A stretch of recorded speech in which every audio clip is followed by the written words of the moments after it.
tenido misericordia de nosotros. Y hoy, Señor, nos hemos congregado en tu nombre. Tú conoces, Padre, nuestras intenciones del por qué estamos aquí. Tú conoces hasta lo más profundo de nuestros pensamientos y corazones, Padre. Y hoy queremos rendirnos ante ti. Queremos, Señor, solamente a ti exaltar tu nombre. Y, Señor, en ese mismo nombre, en ese mismo gozo, queremos pedirte por nuestros familiares, Señor, que se encuentran en algún tipo de necesidad, tanto física como espiritual. Te pedimos, Padre, que tú intervengas con tu mano poderosa, que tú seas, Padre, el que obre, Padre, para bendición y restauración, tanto del cuerpo humano como del corazón, Señor. Nos rendimos a ti, creemos en ti, Señor, y confiamos en que tú has obrado, estás obrando y seguirás haciéndolo, conforme a tu bendita voluntad, la cual es buena, es agradable y es perfecta, Señor. Esta semana, Señor, que estamos dando inicio, confiamos en que tú has de seguir obrando en aquellas personas en las cuales, Padre, te estamos pidiendo en este momento, ya sean nuestros familiares, nuestros vecinos, nuestros amigos o algún conocido o compañero de trabajo, Padre. Sosténlo, toca su corazón, Padre eterno. Ayúdanos a ser parte de esa transformación, siendo medios de gracia, siendo instrumentos en tus manos, Padre. Confiamos que tu voluntad, Señor, sigue siendo y seguirá siendo, Señor, la mejor para nuestras vidas. Ayúdanos a aceptar tu voluntad, aun cuando para nosotros esta pudiera ser dolorosa, agravante. Pero confiamos, Padre, que tú no te has de apartar. Confiamos en que tú has de mantenerte firme a nuestro lado, aún en medio del silencio, aún en medio del valle de sombra de muerte. Escucha la oración de mis hermanos y hermanas aquí presentes, Padre, pues te suplicamos en tu precioso nombre que actúes con tu poder, Señor. Te agradecemos lo que, Padre, has permitido hasta este momento en nuestras vidas, y ayúdanos, Señor, a vivir gozosos de que, Señor, solamente tú y nadie más tiene el control de todo, pues eres un Dios, un Rey soberano. Todo esto te lo pedimos en el precioso nombre de tu Hijo amado, Señor nuestro, Jesús. Amén.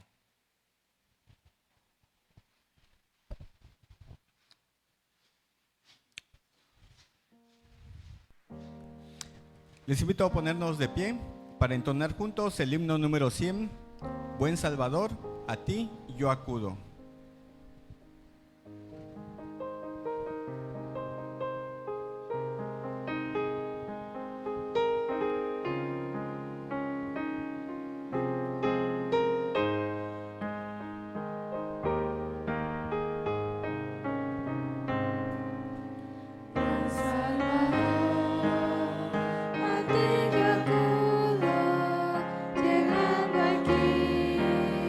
Tal como soy.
Pasamos al tiempo de reflexión de la palabra de Dios. Les invito a ponernos de pie para leer Eclesiastés capítulo 4.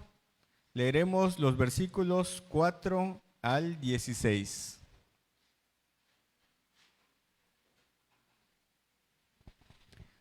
Vamos a dar lectura de una manera alternada. Dice la palabra de Dios: he visto asimismo que todo trabajo y toda excelencia de obras despierta la envidia del hombre contra su prójimo. También esto es vanidad y aflicción de espíritu.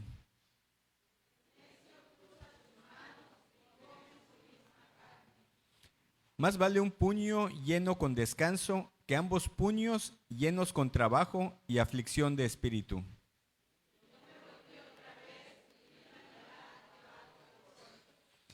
Está un hombre solo y sin sucesor, que no tiene hijo ni hermano, pero nunca cesa de trabajar, ni sus ojos se sacian de sus riquezas, ni se pregunta: ¿para quién trabajo yo y defraudo mi alma del bien?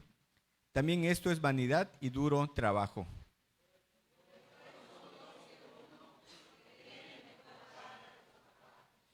Porque si cayeren, el uno levantará a su compañero, pero ay del solo, que cuando cayere no habrá segundo que lo levante.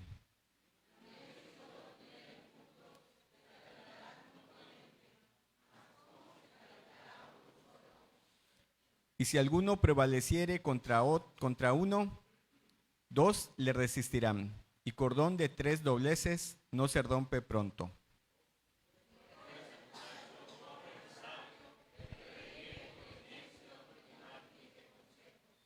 Porque de la cárcel salió para reinar, aunque en su reino nació pobre.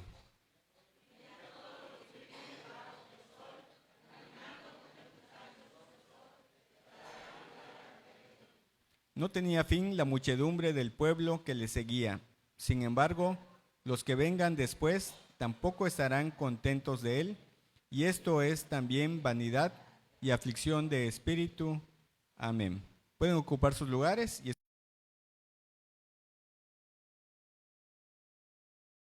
con el pastor Geteo Cruz. Muy buenos días, amados hermanos, bienvenidos. Ya estamos iniciando un nuevo mes, ya estamos a mitad del año, estamos en el mes de julio. Y bueno, el tema de hoy, el mensaje de hoy, precisamente basado en Eclesiastés, se trata acerca de la trampa de la envidia, pero también hay un contraste de la envidia y es un regalo que Dios nos ha dado, el contentamiento. Y vamos a hablar de esto, vamos a explicarlo. Voy a tratar de ser muy breve porque son versículos que están condensados de verdades. De hecho, Eclesiastés inicia diciendo que todo es vanidad, que todo es jebel, que todo es humo o vapor. O sea, esto significa que todo es nada. En pocas palabras, todo no sirve de nada si Dios no está en la vida del ser humano. Y esta idea se repite del primer capítulo hasta este capítulo y hasta el final del libro, porque lo que quiere Salomón es que entendamos que no importa que podamos tener todo, nada nos va a satisfacer a menos que el Señor realmente esté en nosotros. Él solamente va a provocar en nosotros contentamiento, alegría, satisfacción. Y es importante entender esta idea porque Salomón no es cualquier persona. Salomón era el rey más poderoso de aquella época y lo sabemos por su riqueza. De hecho, capítulos antes, capítulo 3, capítulo 2 dice: no hay nada que mis ojos vieran o desearan y no tuviera. Es decir, todo lo que él veía, lo quería y lo tenía. Esa es una gran diferencia de Salomón a nosotros. Nosotros podemos ir a la plaza y tal vez ver un reloj, ver una cartera, ver un perfume y nada más verlo porque no nos alcanza para poder comprar estos artículos. Pero Salomón no se limitaba. Él veía algo y se lo llevaba para la casa.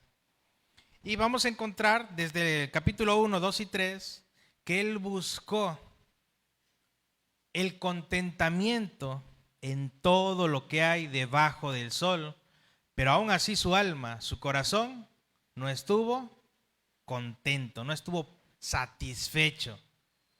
Y termina diciendo: todo es vanidad.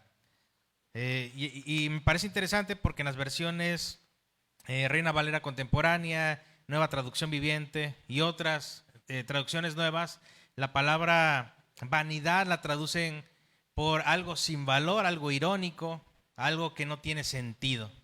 Y bueno, tal vez cuando escuchemos la palabra envidia, pues nos imaginemos a una persona que tenemos en el trabajo, tal vez un familiar, tal vez un vecino, pero rara vez asociamos la envidia con nosotros.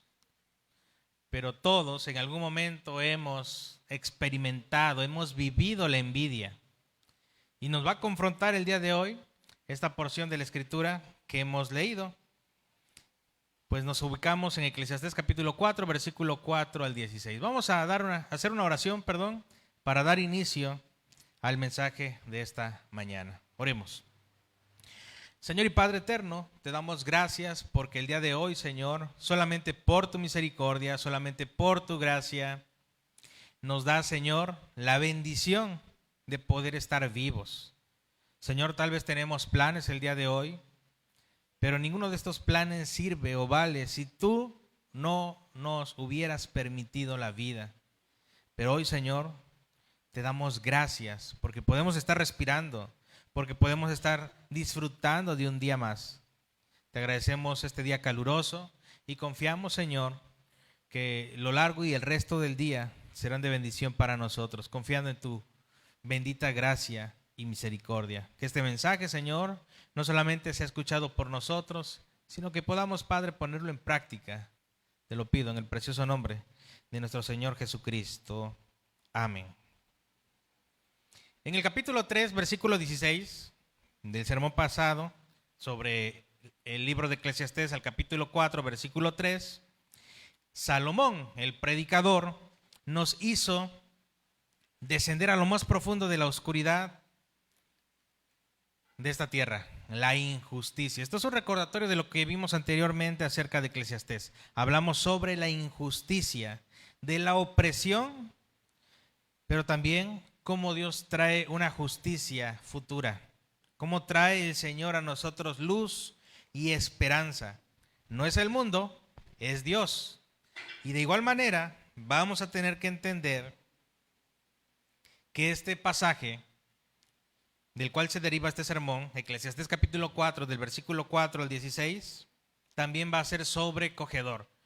Va a abrigarnos, va a consolarnos, porque en algún momento hemos sido envidiados, pero sobre todo nosotros también hemos envidiado a nuestro prójimo. Hace un par de años, hasta creo que más, hubo un video que se viralizó en las redes sociales, principalmente en pandemia, y trataba acerca de un hombre que estaba en su Rolls Royce con su chofer. Y este jefe le decía a su chofer que él se sentía triste y se sentía mal y que incluso envidiaba a su amigo que tenía un jet para poder transportarse de ciudad en ciudad, ¿no? Entonces de pronto se topan a un señor con un carro no tan caro y dice, si yo tuviera el carro que tú tienes, ¿no? Y lo comienza a alabar por el Rolls Royce que tiene, ¿no? Entonces el dueño del Rolls Royce, como que le cae el 20, ¿no? De que tiene algo que alguien no tiene. Y a su par, ¿no? Una persona en bicicleta comienza a envidiar a este hombre que tiene este carrito. Y luego una persona que anda caminando comienza a envidiar al de la bicicleta. Y así, ¿no? Hasta llegar a un hombre que anda en silla de ruedas. Y se han hecho varias versiones acerca de este video viral sobre la envidia y sobre la gratitud. O sea, si nosotros el día de hoy estamos vivos y podemos movernos por sí mismos, no necesitamos más que estar agradecidos con el Señor. Pero cabe entender, y creo que muchos de ustedes ya lo saben, el ser humano siempre está insatisfecho con lo que tiene. Y envidiamos desde el auto, la casa, el salario, el puesto de trabajo que tiene alguien más, pero también podemos estar envidiando otras cosas que no son materiales, como el reconocimiento, el amor que pudiéramos creer que tiene alguien más. Pero vamos a ser confrontados en esta mañana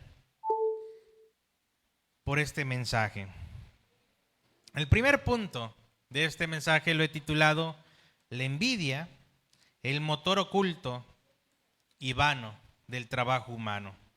Todos tenemos una motivación de por qué hacemos las cosas. Y dice el versículo 4 del capítulo 4 de Eclesiastés: vi también que todo trabajo y toda excelencia de obras despierta, ¿la qué? La envidia del hombre contra su prójimo. También esto es vanidad y aflicción de espíritu. Tal vez alguien envidie el puesto que tenemos en el trabajo, tal vez nosotros envidiemos o quisiéramos tener el puesto de trabajo que alguien más. Y no necesariamente para obtener cosas, sino porque muchas veces creemos que podemos hacer mejor el trabajo. Y tal vez eso sea verdad. Tal vez no solamente haces bien el trabajo, sino que lo haces de una forma que nadie más lo haría. Y ambicionas estar en tal puesto, porque creyendo que estando allí, las cosas pudieran cambiar.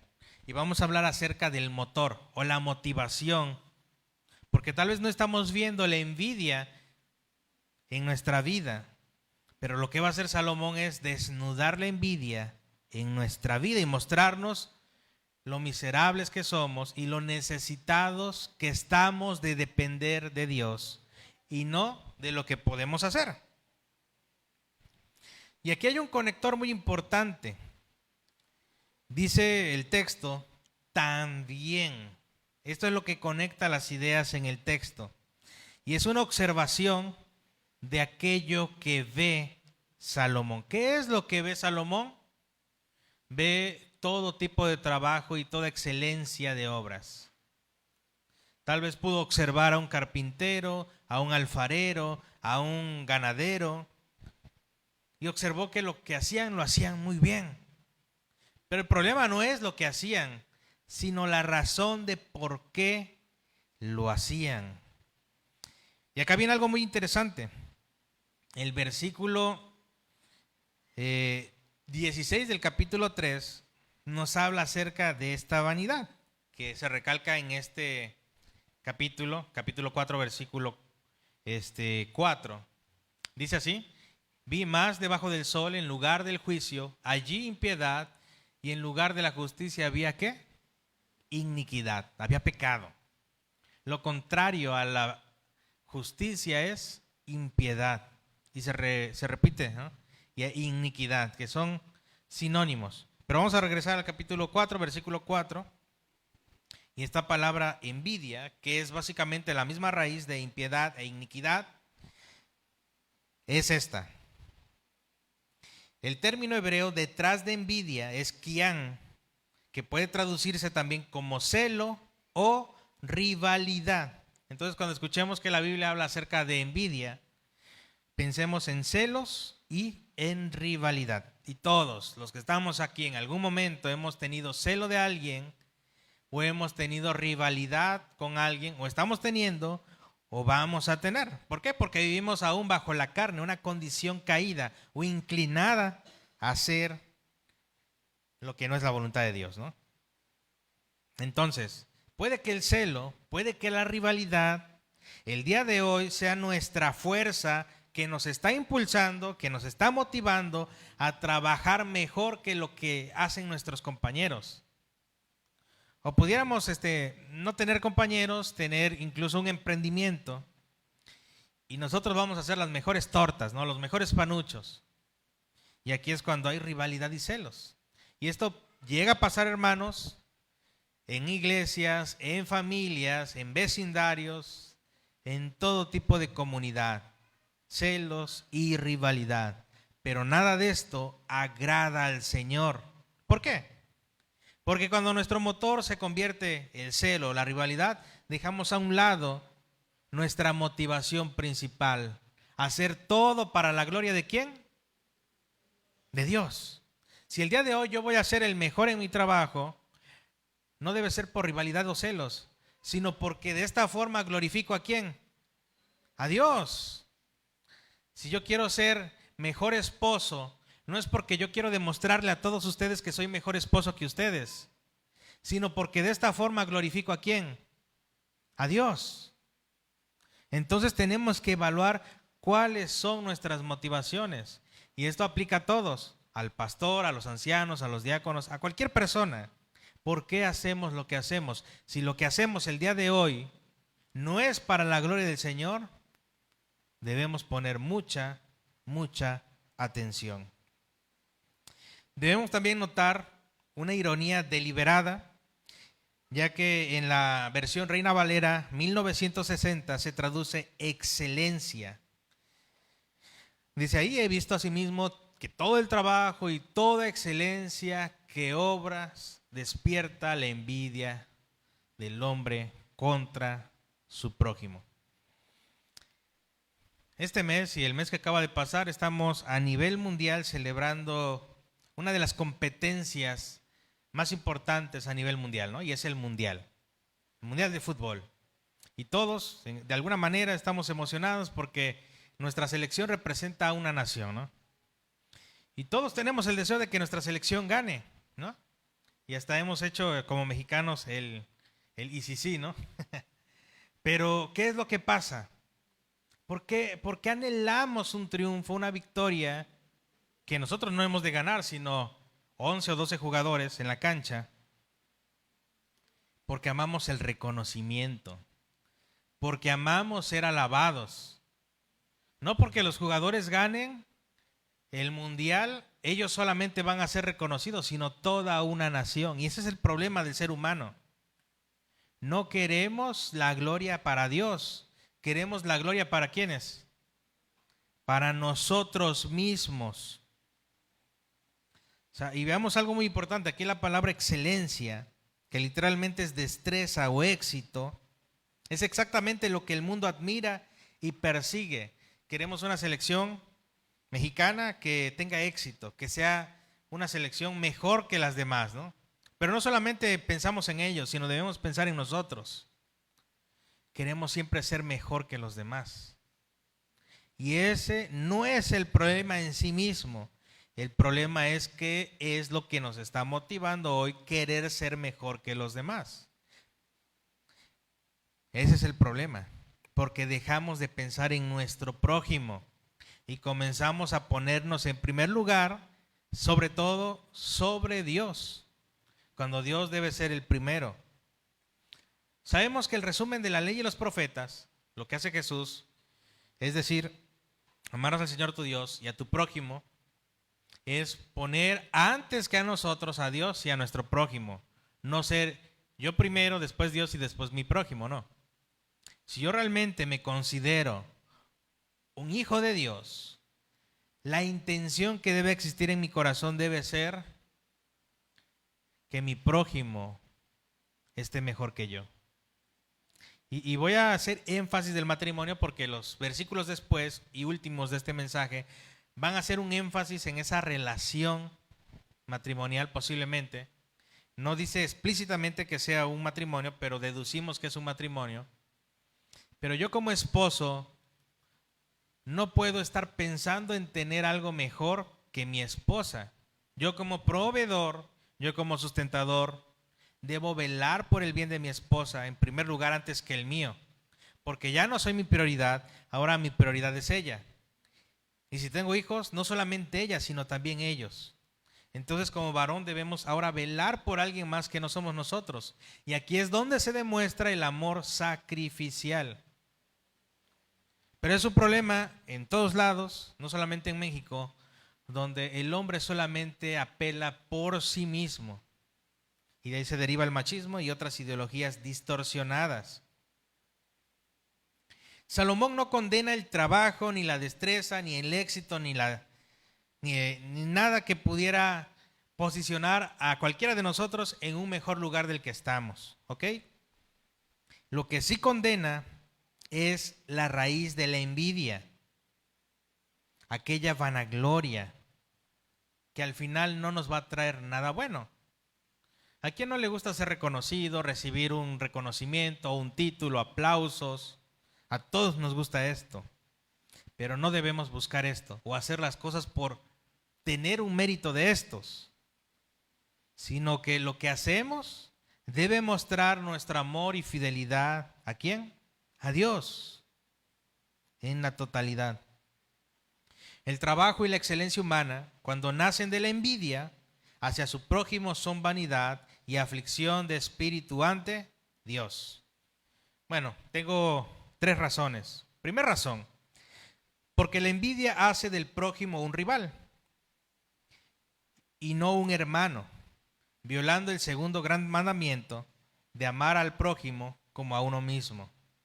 2, o la segunda razón, porque un trabajo movido por la envidia, motivado por la envidia, nunca haya reposo. Siempre habrá alguien a quien superar. O sea, no hacemos lo que hacemos porque lo disfrutamos, sino porque simplemente queremos estar arriba de alguien. De modo que el corazón envidioso corre tras el humo, el viento, hacia la vanidad, sin alcanzar nada más. Y tercera y última razón, porque la envidia corrompe el don mismo. ¿Qué es un don? Es un regalo. ¿Qué nos ha regalado el Señor? El contentamiento. Pero es algo que debemos estar practicando todos los días, todos los días. Lo que Dios dio para bien. ¿Qué es ese bien? Nos dio el trabajo. El trabajo es una bendición de Dios, es un regalo de Dios. Nos dio la capacidad de tener destreza, de ser ágiles. O sea, nos dio inteligencia, nos dio sabiduría, nos hizo distinto a los animales. Nos llamó la corona de la creación. No para que odiemos o rivalicemos o queramos ser mejor que los demás, sino todo lo contrario, para que juntos seamos un cuerpo bien unido. Se convierte el trabajo, la destreza, en algo caído cuando nosotros damos prioridad a los deseos de la carne, donde las envidias se enumeran. Vamos a ver qué es lo que dice Gálatas capítulo 5, versículo 19 al 21. Vamos a verlo en la pantalla, Gálatas capítulo 5.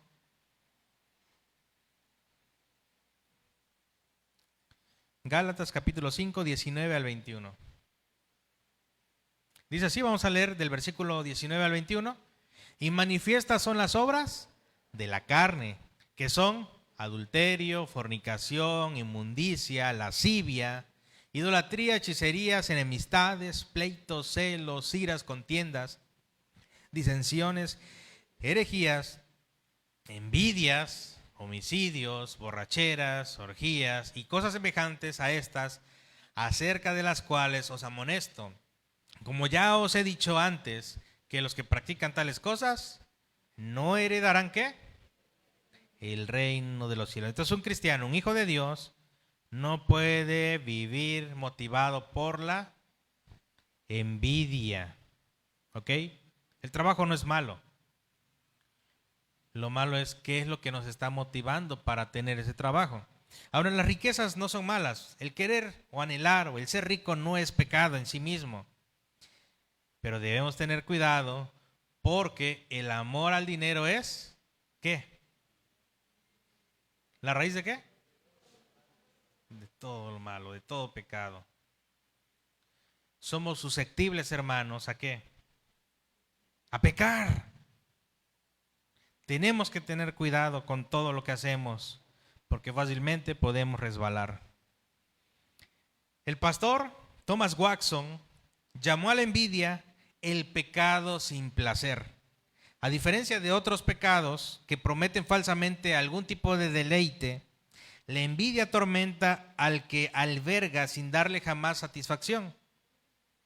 O sea, podemos tener esa envidia, pero jamás vamos a sentirnos satisfechos o llenos. El envidioso se consume mirando el bien ajeno en vez de disfrutar el bien que ya tiene. Decía Watson, un pecado que castiga a quien lo comete, vuelvo a repetir, la envidia es un pecado que castiga a quien lo comete antes de que Dios lo castigue. Y los mandamientos hablan sobre esto precisamente. No codiciarás, ¿a qué? A la mujer de tu prójimo. Y comienza a hacer una lista acerca de esto. Y hoy en día podemos el día de hoy envidiar cualquier cosa. Por lo tanto, examinemos nuestro corazón. Debemos trabajar para la gloria de Dios y no para nuestra gloria. Debemos trabajar para proveer a los nuestros y no para nosotros mismos nada más. No quiero decir con esto que solamente le compremos comida, ropa y sustento a nuestra familia y nosotros nos quedemos sin nada, ¿no? No. Sino que seamos buenos administradores de lo que Dios nos da, pero teniendo un enfoque ya no en nosotros, sino en nuestro prójimo. Segundo, debemos confesar nuestra envidia como un pecado ante Dios. Reconocer delante de Dios en oración, ¿sabes qué, Señor? Perdóname. Perdóname porque la motivación que me hace estar donde estoy o me hace hacer lo que estoy haciendo no es tu gloria, sino la envidia. La Biblia no nos va a disfrazar la verdad con mentiras, sino que va a ser prácticamente una espada de dos filos que va a atravesar hasta lo profundo y va a decir, eres un pecador. Y ahí está.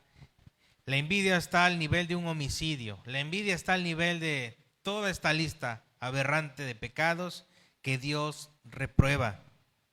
Por lo tanto, el día de hoy debemos practicar algo que hemos dejado de hacer y es la gratitud.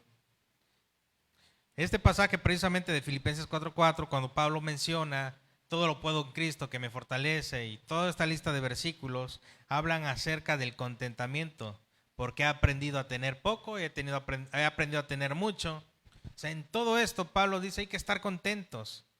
Entendemos que Pablo es un apóstol y le está hablando a personas que trabajan en el ministerio, pero esta carta está escrita a una iglesia, la iglesia en Éfeso, o en Filipenses, perdón, en Filipenses, la iglesia en Filipos.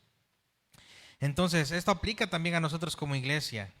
Debemos aprender a estar contentos, aún con lo poco o con lo mucho. No desear más de lo que ya tenemos, porque al final nunca nos vamos a satisfacer. Quien realmente va a satisfacernos es el Señor. Pero si nosotros no estamos rendidos al Señor, pues ahí está el peligro. Con esto quiero entrar al segundo punto, hermanos. Dos vanidades opuestas y el camino del contentamiento. Vamos a leer versículos 5 y 6 de Eclesiastés 4. Eclesiastés 4, 5 y 6. Dice así la palabra del Señor juntos. El necio dobla sus manos y come su misma carne. Más vale un puño lleno con tranquilidad que ambos puños llenos con trabajo y aflicción de espíritu. Amén. Y aquí voy a ser muy cuidadoso con este ejemplo que voy a dar, porque no es malo ir a un restaurante si tenemos la capacidad de pagarlo, ¿no? No es malo. Si podemos, lo hacemos, ¿no? Pero tenemos que conocer, y recaigo nuevamente en las intenciones del corazón. Esta semana que pasó, estuve en la Ciudad de México y agradezco las oraciones de todos ustedes por la mamá de Lilian. Y tuve la oportunidad de estar en el hospital siglo XXI y ver gente que lleva semanas sin comer, no días, semanas sin comer, solamente tomando agua o tomando atole, y allá no hay como lo que hacemos aquí. Y es algo que me sorprendió totalmente, que aquí en Chetumal la iglesia se reúne una vez al mes o cada 2 meses para llevar alimento al hospital. Pero de todos los días que estuve allí, nunca hubo gente regalando comida. Se me hizo raro, ¿no? Pero hay mucha gente vendiendo comida. Y hay dos tipos de puestos de comida, ¿no? Los restaurantes fijos y los carritos de la calle. Y hay gente que desprecia tanto la comida de ricos como la comida de pobres, por así decirlo. Pero la gente come de acuerdo a sus necesidades, muchas veces. Pero cuando nosotros comemos, y voy a hablar aquí de la comida porque muchas veces omitimos que nuestro cuerpo es el templo del Espíritu y que somos nosotros administradores, no dueños de nuestro cuerpo.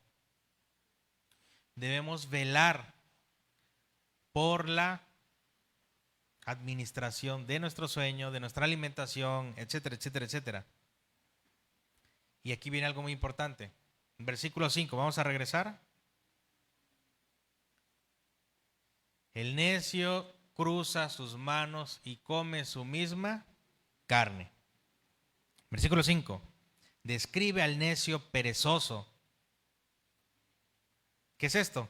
Aquella persona cuya inactividad lo lleva literalmente a comerse a sí mismo. Les decía, estuve en el hospital y la gente, dependiendo de sus recursos, come lo que puede. Pero hay personas que no están en esta necesidad hospitalaria o cuidando a un familiar, pero tampoco quieren trabajar. No quieren hacer nada, sino simplemente quieren depender de alguien. Si no es de su familia, quieren depender del gobierno. Y aquí algo que nos dice Salomón es que estas personas comen su propia carne. Devorarse a sí mismo, sea por hambre, sea por angustia o por ociosidad. Él, o sea, aquí hay un conector y la palabra I o la letra I conecta dos acciones. No es meramente aditivo, sino consecutivo de doblar las manos. Es no me importa nada, no me importas tú, ni me importa al final yo. Ahora vamos al versículo 6. Sin embargo, más vale un puño lleno con descanso que ambos puños llenos con trabajo y aflicción de espíritu. Vemos un contraste de gente que no hace nada, pero hay gente que sí hace algo. Y al final, como decía el título de este punto, dos vanidades opuestas. Aquel que no hace nada y no quiere más que ser mantenido, pero aquel que lo hace todo, pero aún así está en pecado, porque está posicionado en la envidia. Y aquí vamos a ver algo terrible. Versículo 6. No elogias sin más al trabajador afanoso como lo opuesto al necio. Salomón va a introducir la primera de tres ideas que él va a plantear. Más vale. Y con ella traza la tercera vía. Y la pereza del necio, ni el afán ansioso del envidioso. Versículo 4. Un puño lleno de tranquilidad, reposo. Dice la última parte de el versículo 6, llenos con trabajo y aflicción de espíritu. El contraste no es entre trabajar y no trabajar, sino entre trabajar con paz delante de Dios y trabajar con aflicción de espíritu, ya que el hombre envidioso es definido en estos dos versículos. Para no enredarnos tanto, podemos hacer nada y envidiar al que tiene, o podemos tener todo y aún así no estar satisfechos, porque la motivación es querer más, querer más. Entonces la exhortación de Eclesiastés, de Salomón es: trabaja lo necesario. ¿Para qué quieres más? Porque muchas veces el querer más esconde un deseo pecaminoso que es la envidia. Y voy a mostrar tres razones. La primera razón, porque Dios pesa la calidad de nuestras intenciones, de por qué trabajamos, no únicamente de la cantidad de lo que acumulamos. Segunda razón, porque la abundancia obtenida con angustia no compra paz. Se puede tener el doble y aún así poseer un corazón devorado por la ansiedad. Y tercera razón, porque el contentamiento es el fruto del espíritu y la disciplina de la fe, mientras que el afán ansioso es el fruto incrédulo de la carne. Vamos a buscar el Salmo 127:2. Salmo 127, versículo 2. Dice así juntos: por lo demás es que os levantéis de madrugada y vayáis tarde a reposar, y que comáis pan de dolores, pues su amado dará Dios el sueño. Pues que a su amado dará Dios el sueño. Vuelvo a repetir, el trabajar no es algo malo. Dios ha creado el trabajo como algo que ha de bendecirnos. Pero ¿qué es lo que nos motiva a trabajar? Los boletos del mundial estuvieron entre los más baratos, 50,000 pesos, 90,000 pesos, 120, hasta $500,000, ¿no? O sea, realmente el gastar dinero para poder entrar a uno de estos partidos, para un mexicano representa años de trabajo. Hubo personas que sí lo pagaron porque tenían la capacidad de hacerlo. Pero si nos pudiéramos a cuestionar qué es lo que nos motivó a hacer esto, no es simplemente porque superficialmente es voy a apoyar a la selección mexicana, ¿no? Y no estoy en contra del mundial, yo también apoyo a la selección. Pero ¿qué es la motivación que hay detrás de estar en esto? Mostrar que yo sí pude y tú no muchas veces. La inauguración del mundial que fue en el Estadio Azteca estuvo llena de influencers y todos se grababan a sí mismos y pudieras decir, es que te iba a sancionar la FIFA, que grabaras el partido y todo eso, ¿no? Pero hoy vimos un culto hacia la persona misma, donde yo me alabo por haber alcanzado esto. ¿Fue una sabia inversión? A la verdad, no. Dios quiere que seamos sabios, porque podemos levantarnos desde muy temprano y regresar muy tarde, pero aún así, con todo nuestro trabajo que es dolor y cansancio, vamos a comer pan ¿de qué? De dolores.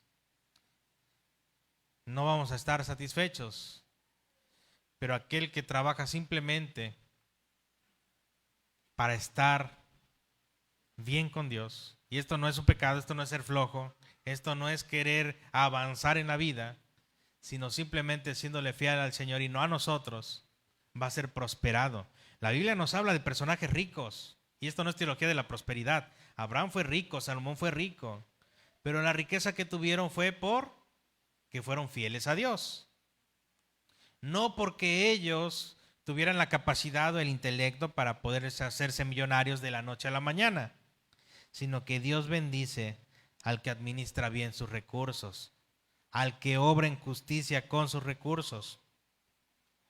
El pastor Jeremías Burroughs, en su libro clásico sobre el contentamiento cristiano, lo llamó la joya rara. Decía, rara, decía, porque pocos la poseen, y preciosa porque no se compra con oro, sino se aprende. Filipenses 4:11. Vamos a ver, ¿qué dice? Filipenses 4:11. Creo que ya algunos de ustedes se la saben. Este versículo clásico dice así: no lo digo porque tenga escasez, pues he aprendido a contentarme, cualquiera que sea mi situación. ¿Ok? He aprendido a contentarme. El contentamiento no es la ausencia de trabajo, ni de deseo legítimo de proveer. Es la capacidad dada por Dios de descansar en su suficiencia, y aun cuando la mano solo sostiene el puño.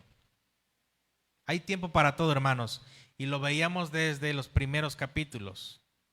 Tal vez el día de hoy querramos todo. Y el problema no son las cosas que queremos, sino por qué las queremos y en el momento que las queremos. Todos anhelamos tener una casa y no está mal. Todos queremos cosas buenas, costosas y caras. Y no está mal. Lo que está mal es por qué lo quieres. ¿Es necesario? ¿Es necesario tener esta cosa que deseas? ¿Te va a hacer más santo? ¿Te va a hacer mejor cristiano? Si no es así, ¿para qué buscar aquello que en vez de acercarnos hacia Dios, nos aleja de Dios? ¿Ok? Entonces debemos estar contentos, agradecidos con el Señor, incluso por no tener la casa de nuestros sueños, sino simplemente por ya tener un techo. Y con esto no digo sean unos conformistas y ya, ¿no? Hay que trabajar, sí, pero no ambicionar como el mundo lo hace. O sea, no tener envidia de porque alguien ya lo tuvo, o porque yo quiero esto, lo voy a tener, ¿no? Que la motivación del trabajo no sea eso. ¿Ok? Con esto quiero entrar ya al tercer punto, la soledad amarga de la avaricia. Vamos a leer versículos 7 y 8 de Eclesiastés 4.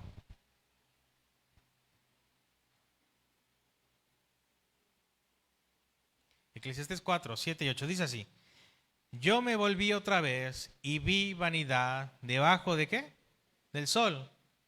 Está un hombre solo y sin sucesor, que no tiene hijo ni hermano, pero nunca cesa de trabajar, ni sus ojos se sacian de sus riquezas, ni se pregunta, ¿para quién trabajo yo?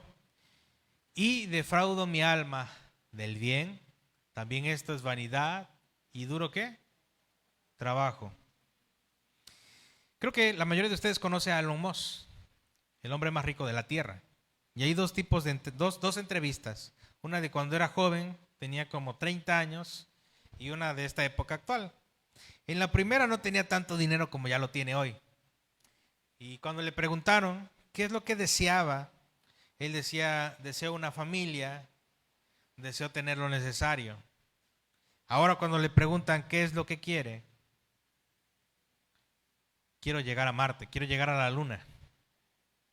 O sea, son cosas utópicas que tal vez Dios las permite en algún momento hacerlas, pero vemos que hay motivaciones totalmente distintas.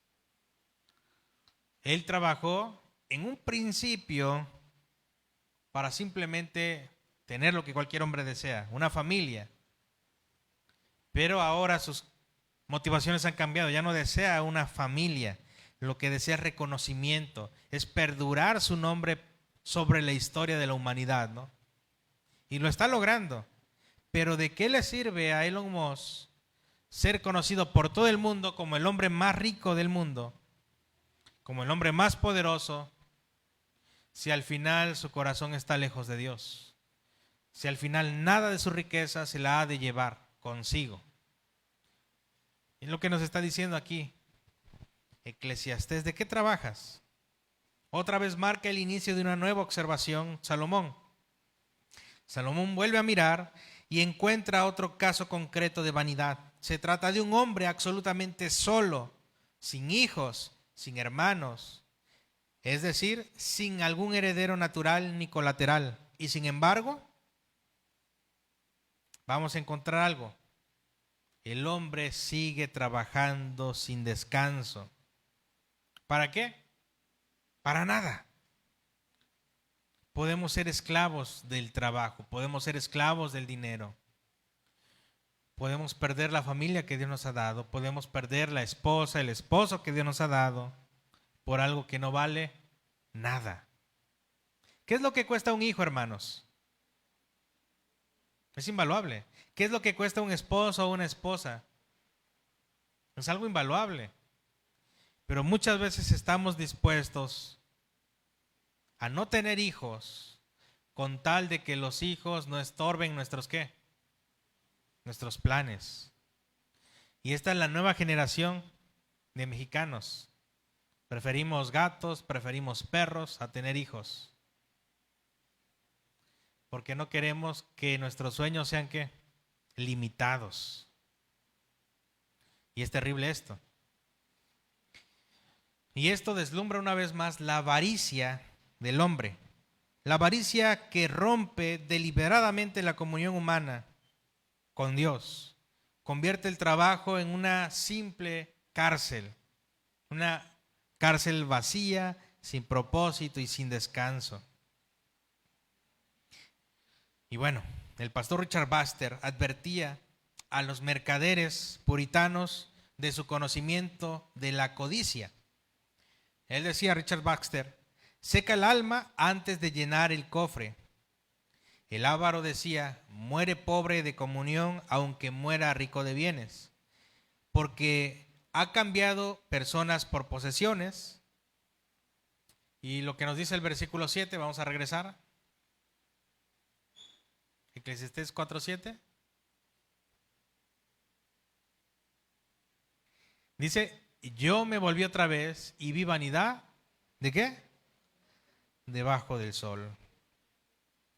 Nadie llora su muerte, nadie hereda el gozo de este hombre que ha trabajado toda su vida, porque nadie ha compartido su vida. Si hay algo que cuesta más que todo el dinero, es el compartir nuestra vida. Pero la idea de este siglo es: no necesitas a nadie. No necesitas esposa, no necesitas un esposo, no necesitas hijos. Solamente te necesitas a ti mismo. Esa es la falsa idea de este mundo.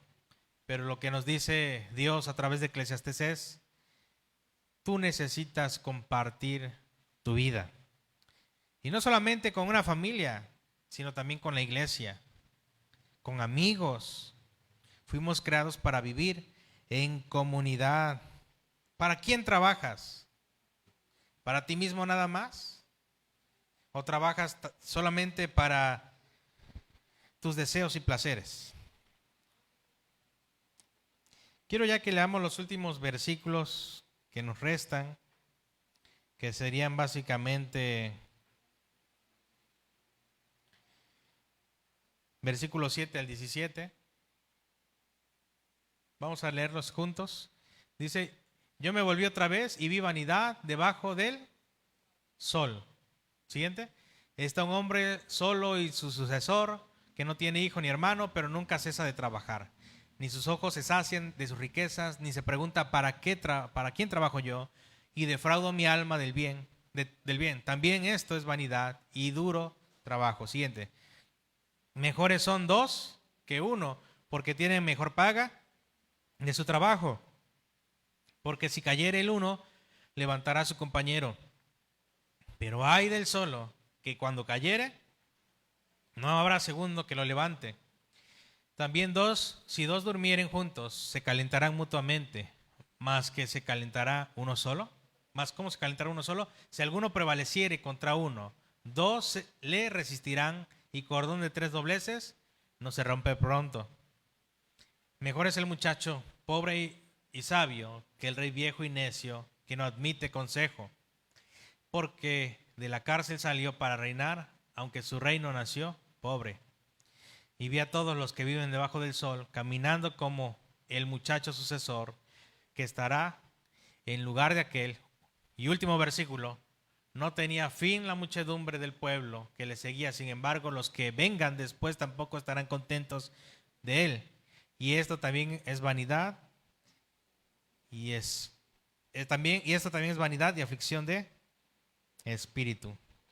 Hay un dicho que usamos como mexicanos, y es que nadie es monedita ¿de qué? De oro. Y con esto quiero concluir. Hagamos o no hagamos, siempre nos van a criticar. Pero no debemos guiarnos bajo la crítica humana. Sí debemos basarnos o fijarnos o tener cuidado de hacer lo que Dios nos pide. Dios nos está pidiendo que vivamos para compartir. Hablaba del matrimonio en un principio y termino con esto del matrimonio. Debemos velar por los intereses mutuos en el matrimonio. No porque los dos trabajemos, yo trabajo solamente para mí y tú, porque seas el esposo, vas a velar solamente por nuestra familia. Con esto no quiero distorsionar la escritura, pero sí dice la escritura que la responsabilidad del varón es el cuidar, el sostener, el proveer, el ser el responsable del hogar económicamente, moralmente, espiritualmente, ¿no? Sin embargo, si la esposa trabaja y ve que le es pesado al esposo con su bajo salario el sostener al hogar, y la esposa trabaja, ¿qué va a hacer la esposa? Ayudarlo. Porque ya no son dos, sino ahora son una sola carne. En el matrimonio hay acuerdos, pero no acuerdos humanos, sino acuerdos dirigidos por la palabra del Señor. ¿De qué sirve tenerlo todo si está solo? Es la idea de Salomón en estos versículos. El contentamiento se basa en lo que Dios hace con dos pecadores que unen su vida. Cuando dos pecadores se casan, están dispuestos a amarse tal y cuales son. Pero Dios ha de obrar para que esas vidas sean transformadas a la imagen de Cristo. Entonces, examinemos hoy si la envidia, la avaricia o el afán de reconocimiento gobiernan nuestras decisiones de trabajo, de estudio, de ministerio o de matrimonio. Debemos también recordar que el diseño de Dios para el hombre es la comunión, no la autosatisfacción. Es el contentamiento, no la comparación. Es el vivir por los demás, no el vivir para uno mismo. Busquemos activamente ese cordón de 3 dobleces. Las relaciones deben estar ancladas en Cristo. Antes de que caiga, antes de que yo caiga y no llegue nadie a levantarme, debo pensar en mi prójimo. Porque cuando tú amas a alguien, aún no estés casado, pero tienes amigos, tienes hermanos en la iglesia, y aunque no tengas esposa, la iglesia y tus amigos van a ir porque tú también los ayudaste cuando lo necesitaron. Si nosotros hemos vivido bajo la soledad y nos hemos acostumbrado a esto, debemos pedirle al Señor que nos ayude a salir de esto, ya que no es una condición que nos ayude, porque no fuimos creados para aislarnos, sino todo lo contrario. La iglesia es un cuerpo, hermanos, donde el que cae siempre va a ser levantado. Entonces busquemos con piedad la ganancia del contentamiento y agradecerle al Señor por lo que tenemos, ya sea por lo mucho o por lo poco, ya sea por la carne o los frijoles que tengamos, ya sea por la salud o la enfermedad. Darle gracias al Señor y no caer en la trampa de la envidia, sino en el regalo del contentamiento. Amén.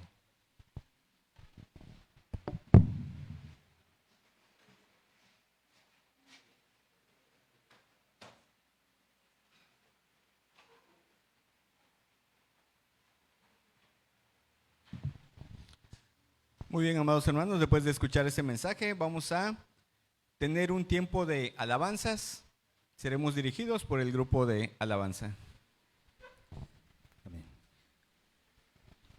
Vamos a ponernos de pie y vamos a entonar unas alabanzas a nuestro Dios, unos himnos muy conocidos, pero en estos himnos vamos a expresar que necesitamos a nuestro Dios, que guíe nuestro espíritu, que nos llene más y buscar siempre rendirnos más a Dios.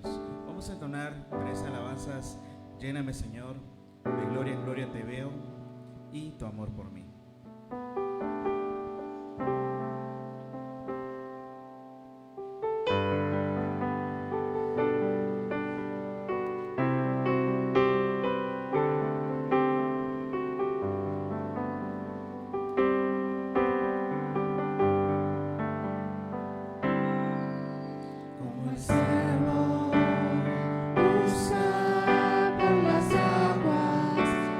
Clama mi alma.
Gloria.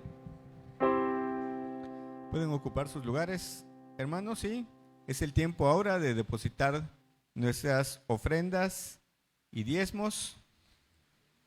Mientras lo hacemos, vamos a entonar el himno 443, Traigamos contentos.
Oremos, hermanos.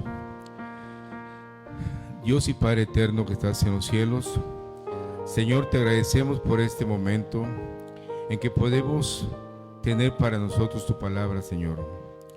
Te agradecemos porque sabemos que no somos dignos ni siquiera de acercarnos a ti, Padre, pero te agradecemos por tu amor y tu misericordia, Señor.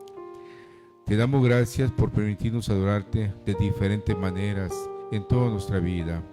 Asimismo te pedimos que tú consagres las ofrendas que nos permites hoy depositar, así como los diezmos, y que tú permitas que se fortalezca tu obra con ello, Padre. Te damos gracias por tu iglesia. En el nombre de Cristo Jesús. Amén.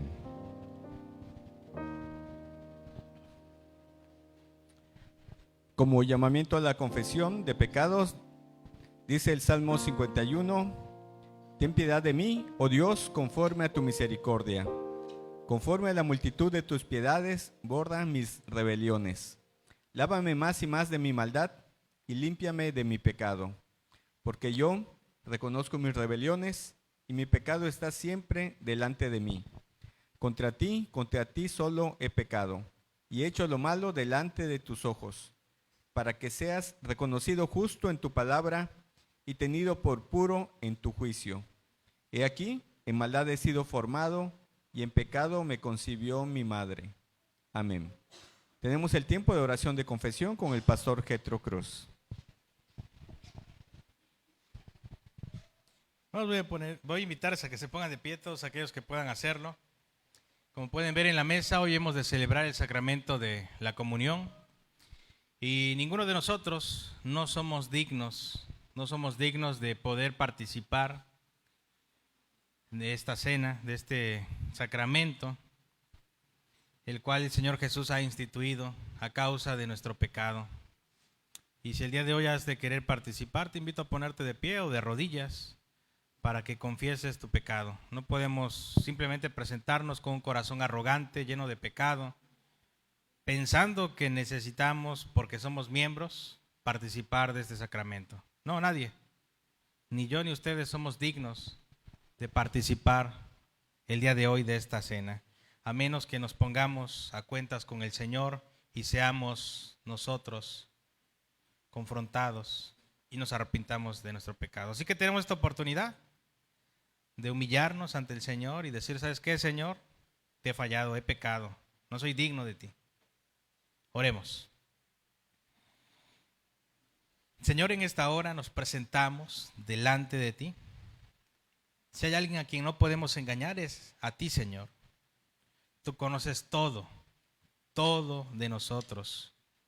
Y hoy, Padre, precisamente, acudimos a ti, pues nos vemos en la necesidad, Señor, de suplicarte, de rendirnos a ti por el perdón de nuestros pecados. Señor, confesamos ante ti que no solamente hemos hecho lo mal ante tus ojos, sino que además, Señor, nos hemos inconformado a tu ley. Hemos violado tus mandamientos. Hemos, Señor, puesto en nuestro corazón contra nuestro prójimo un deseo que delante de ti, Señor, está reprobado. Si el día de hoy decimos que no hemos pecado, te hacemos mentirosos, Señor. Si el día de hoy simplemente pensamos o creemos que por el hecho de ser miembros de esta iglesia local merecemos participar de este sacramento, estamos mal, Señor, y perdónanos. Perdónanos por no comprender, Señor, lo gran e importante que es este sacramento. No lo hacemos por tradición, lo hacemos por convicción, porque hoy hemos de recordar la muerte de nuestro Señor Jesucristo, quien derramó hasta la última gota de sangre de su vida, y nosotros somos culpables por eso. Merecemos la muerte, merecemos el castigo del infierno. Sin embargo, tú que eres grande en misericordia, eres un Dios piadoso, nos da, Señor, el regalo del perdón. Y hoy, Señor, venimos rendidos ante ti, reconociendo nuestra miseria, nuestra culpa, de que no merecemos, Señor, nada de ti. Pero aún así, Señor, tú nos has bendecido más de lo que merecemos hoy. Padre, perdónanos, límpianos, quita de nosotros todo aquello que nos aparte de ti, todo aquello, Señor, que sea corrupto, destrúyelo. Humíllanos, Señor. Haznos, Señor, doblegar nuestros pies, nuestras rodillas ante ti, Señor, y suplicarte por piedad y misericordia. Hoy acudimos a ti, ante el Dios, creador del universo, Señor de todo, pues solamente tú eres el único capaz de lavarnos, de limpiarnos, de purificarnos. Pásanos por el fuego, Señor, y quita de nosotros toda la escoria. Y ayúdanos, Señor, a serte fieles, a amarte. Y si realmente decimos ser de esta iglesia y amar a tu iglesia, no murmurar, no criticarla, sino todo lo contrario, Señor. Manifestar un amor sacrificial. Perdónanos, Señor, por lo miserables que somos, por lo indignos, Señor. No merecemos estar con vida, pero aún así, Señor, nos das la vida. Y gracias te damos, Padre, porque hoy, una vez más, hemos de participar de este sacramento con el cual confesamos, declaramos que solamente Jesucristo es Dios, que solamente Jesucristo nos ha rescatado, pues Él se ha puesto en aquella cruz en lugar nuestro para el perdón de nuestros pecados. Te amamos, Padre eterno, y te agradecemos también por tu Santo Espíritu, quien en esta hora ha puesto, Señor, en nuestros corazones y labios el poder, Padre, confesar nuestro pecado, el pecado de tu pueblo, mi pecado, Señor, y tenemos la convicción del perdón por medio de la fe. Gracias, Padre eterno. Todo esto te lo pedimos en el precioso nombre de nuestro Señor Jesucristo. Amén. Permanecemos de pie para leer en Mateo 26, versículos 26 al 29. Leamos de manera alternada como llamamiento a comulgar.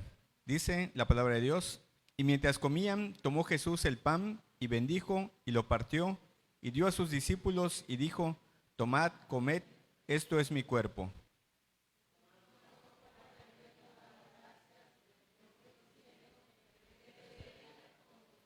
porque esto es mi sangre del nuevo pacto, que por muchos es derramada para remisión de los pecados.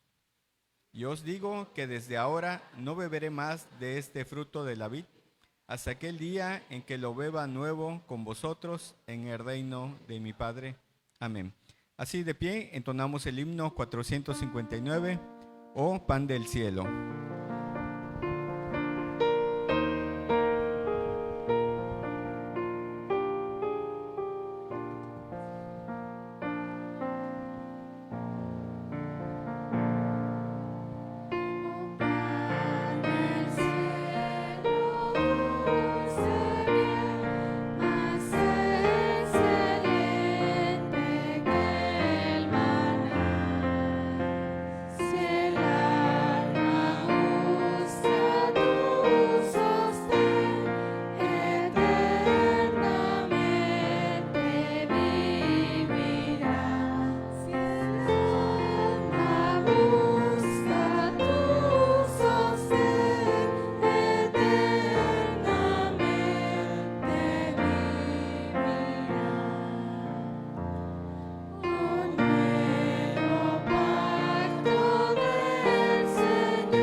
Hermanos, pueden ocupar sus lugares y pasamos ahora a la celebración de la Eucaristía.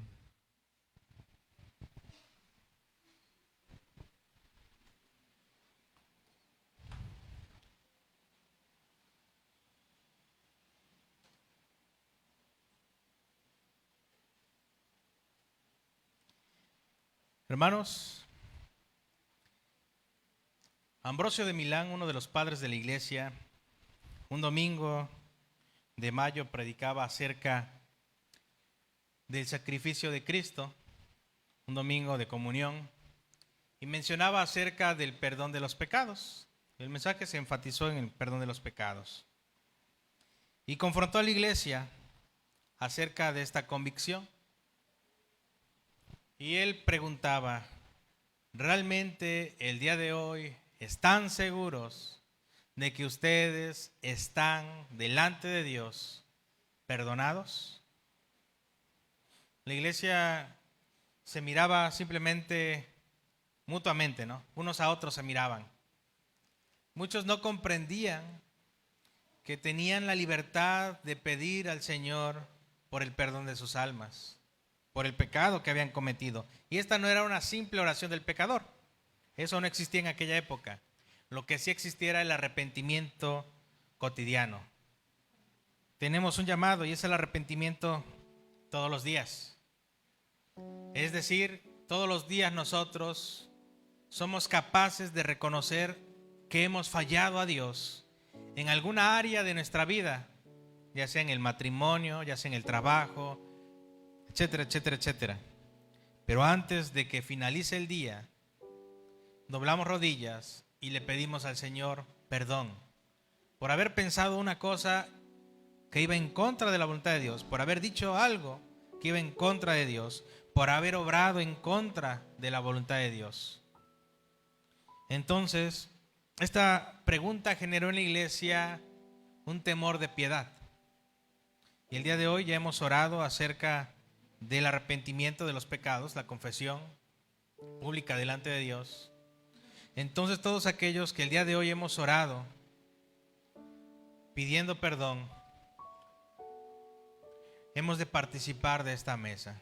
Y aclaro, las condiciones son que sean miembros en plena comunión de esta iglesia local o de alguna otra iglesia, pero que sean miembros en plena comunión y estén de visita con nosotros.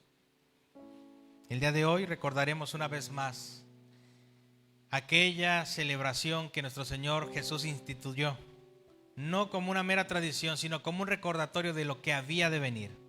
Y seguimos esperando esta promesa, su segunda venida. Recordamos que Jesús ofreció su cuerpo, ofreció su sangre, Él siendo el sacrificio por nuestros pecados, dejándonos así un legado perdurable hasta que Él venga y celebremos con Él esta celebración, esta cena instituida en las bodas del Cordero. Entonces, amados hermanos, voy a invitar a mis hermanos ancianos de iglesia, Eduardo y César, a que pasen aquí al frente.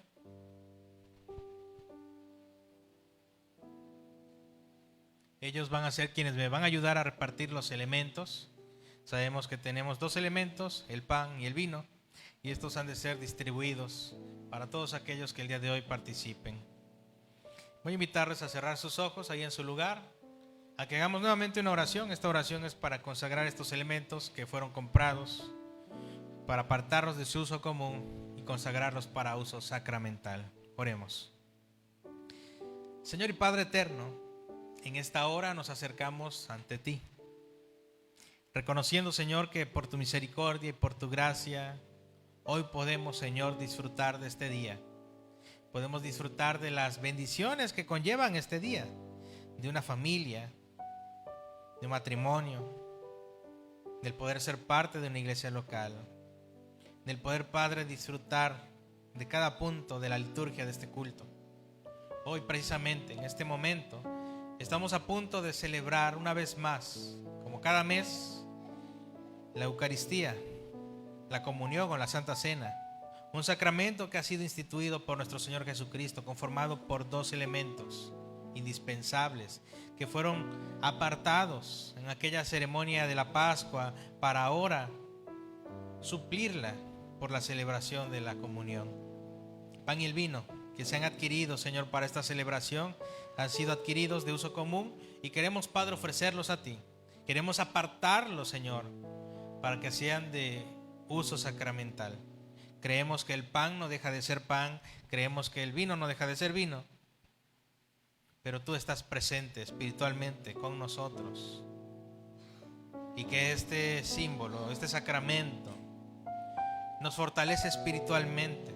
Este es un misterio tuyo que nos has dado para nosotros, tus hijos, creyentes y miembros de una iglesia local. Bendice estos elementos, que sean de provecho y bendición para nosotros, no solo en el aspecto físico, sino también en el espiritual.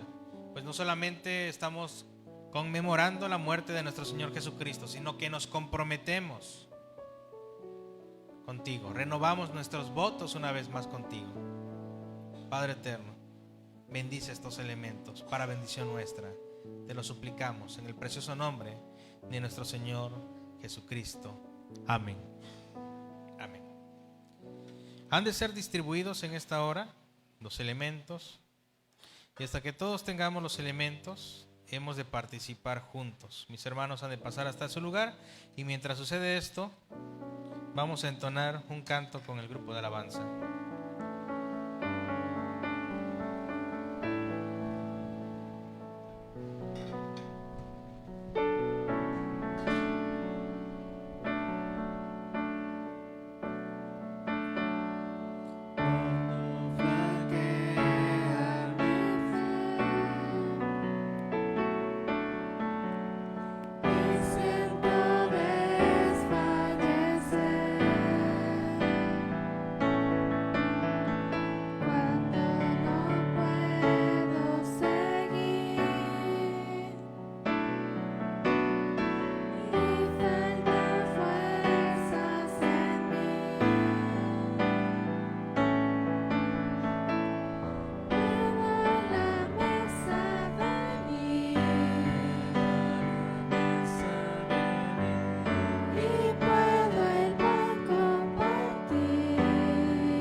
Hemos de celebrar este sacramento y viene a mi memoria un evento que pasó en el año 2015, un 15 de febrero, un grupo de terroristas de ISIS asesinó en una playa de Libia a 21 cristianos, 20 eran trabajadores egipcios de la iglesia copta y uno era un hombre de Ghana que decidió morir con ellos, que asistían a la misma iglesia. Precisamente el 15 de febrero fue un lunes.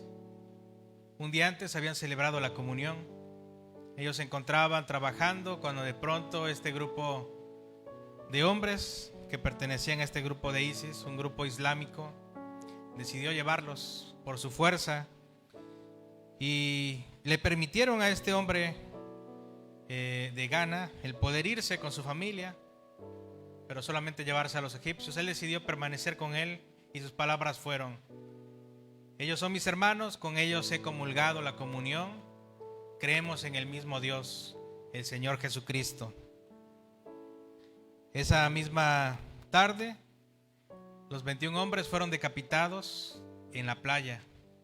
Hasta apenas hace un par de años se encontraron sus cuerpos, pero los unió una fe, una misma fe en el Señor Jesús, una fe que el mismo día de hoy tenemos nosotros.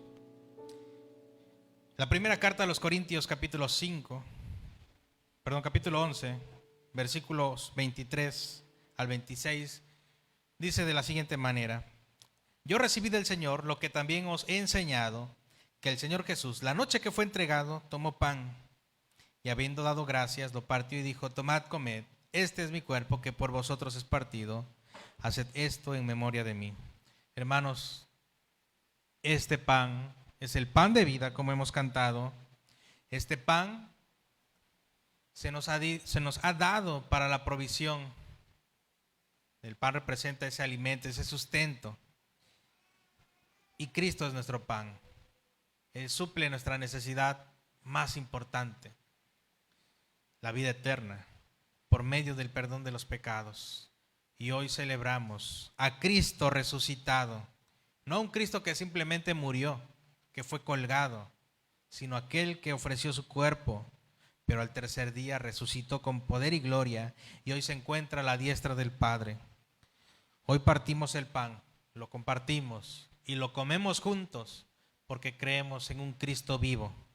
Por lo tanto, comamos de este pan que representa el cuerpo de Cristo.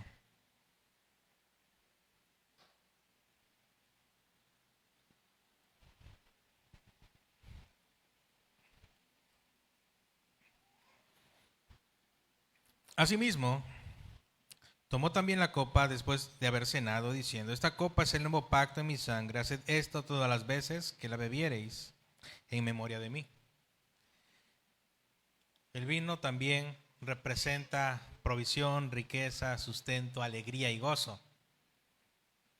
En Eclesiastés vamos a encontrar al final que la vida del ser humano no puede ser llenada por nada, ni siquiera por el mismo vino, que es fuente de gozo descrita por los Salmos.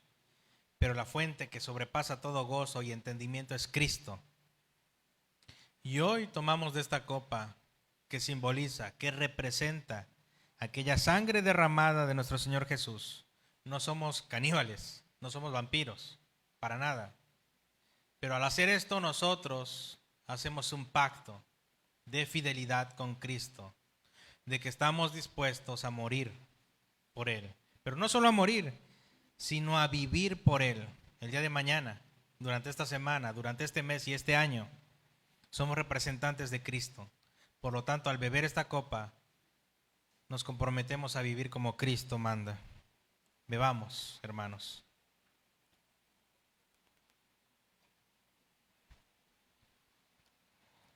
Así pues, todas las veces que comiereis este pan y bebiereis esta copa, la muerte del Señor anunciáis hasta que Él venga.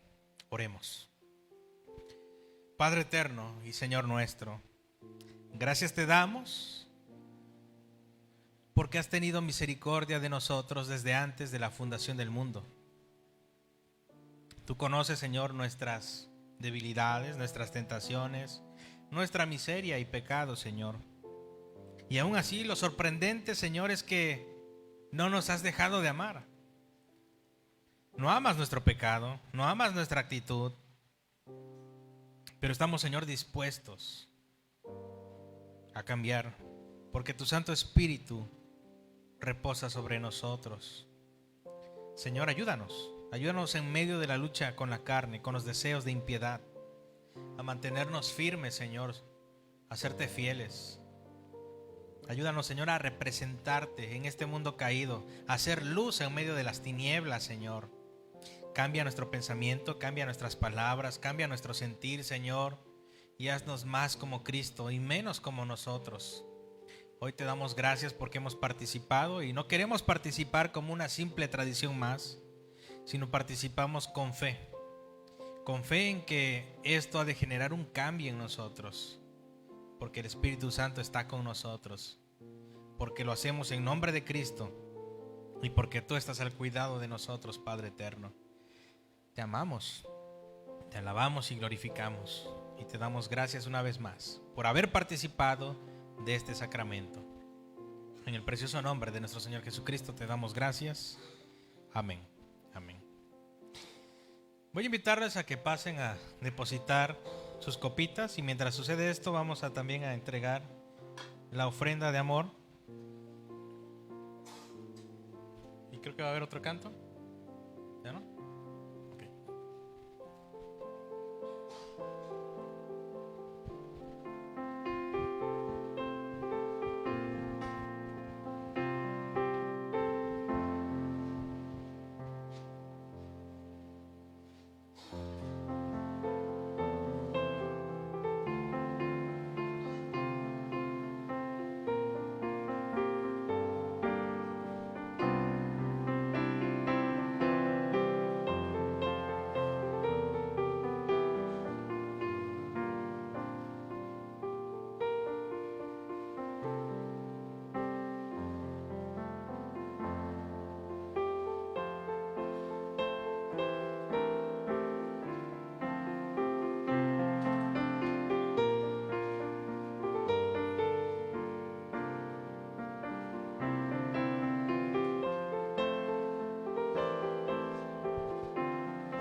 Hemos de terminar con la oración final y la oración por estas ofrendas de amor. Así que voy a invitaros a que por una última vez nos pongamos de pie. Oremos. Señor y Padre eterno, gracias te damos porque eres fiel, porque eres eterno, porque nos amas más de lo que merecemos, Señor. Hoy te damos gracias por haber participado de este culto, de haber participado de esta ceremonia en tu nombre, Padre. Bendícenos, ayúdanos en esta semana a ser luces en medio de la tiniebla y de este mundo. Te amamos porque solamente en ti encontramos un verdadero gozo y encontramos sentido a la vida. Ayúdanos, Señor, a compartir el mensaje del Evangelio, de redención, de perdón de los pecados. Hoy confiamos en ti, mañana también, Señor, y sabemos que no nos dejarás, que tú nos sustentarás. Y también te pedimos por esta ofrenda que se ha recaudado, que ha de usarse, Señor, para diversas necesidades de la iglesia local y fuera de ella, Señor. Te bendecimos y te glorificamos, porque tú, Señor, no nos has dejado. Aun cuando nosotros te damos la espalda, aun cuando nosotros no somos generosos, Señor, tú no dejas de ser generoso. Aun cuando dejamos de ofrendar y dejamos de diezmar, tú no dejas de bendecirnos. Perdónanos, Señor. Tú eres bueno, todo el tiempo tú eres bueno, Señor. Gracias te damos, porque hoy hemos participado de un sacramento importante para nosotros, pues habla acerca de nuestro compromiso contigo, pero sobre todo de tu pacto hacia nosotros. Lleva con bien, Señor, a cada familia después de la actividad que hoy ha de celebrarse, y que estas últimas horas del día podamos disfrutarlas en familia, gozándonos en ti, Señor. Alabado seas y glorificado. Que el amor de Dios y el Hijo y el Espíritu Santo sea con nosotros hoy y siempre. Que esta comunión perdure, Padre. Te alabamos. En el nombre de Cristo. Amén.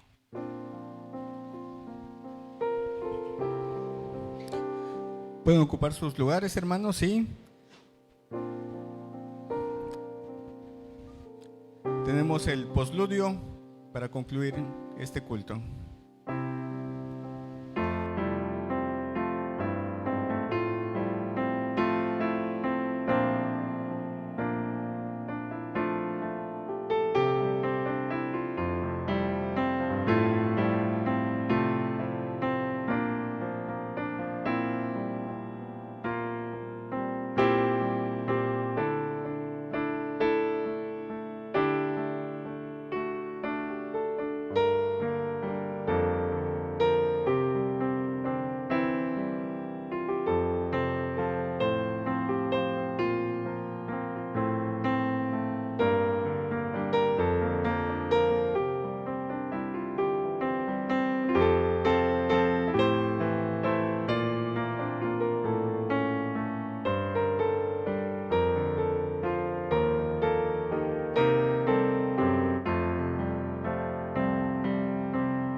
Muy bien, hermanos, el culto ha concluido. Tenemos